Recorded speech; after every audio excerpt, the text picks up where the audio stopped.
عارفة يا بنتي انت وهي ازاي تسيطري على جوزك ازاي يا موكوسي؟ هقولك واسمعي للاخر. عارفة لما تربي قطة ايه زي ما بقولك كده، وتفضلي تدلعيها وتهشتكيها كل ما تجيلك وتلعبي في شعرها، اعتبريه قطة. ايه يا بنتي اعتبريه قطة. اقولك على حاجة، فصصيله السمك. ايه والله يا بنتي فصصيله السمك. اسمعي بس، ده كله هيصب في مصلحتك.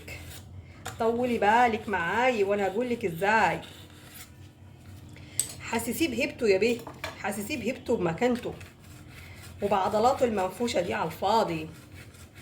عارفه مصلحتك جايه اهي، جايه في الطريق. ايه عارفه ليه؟ لما تيجي تطلبي محفظته هيديها لك يا بت على طول، مش هيستخسر فيكي حاجه. امال ما انت مدلعاه ومهنياه. بس اوعي تمسكي له السكين اللي انا ماسكاها دي.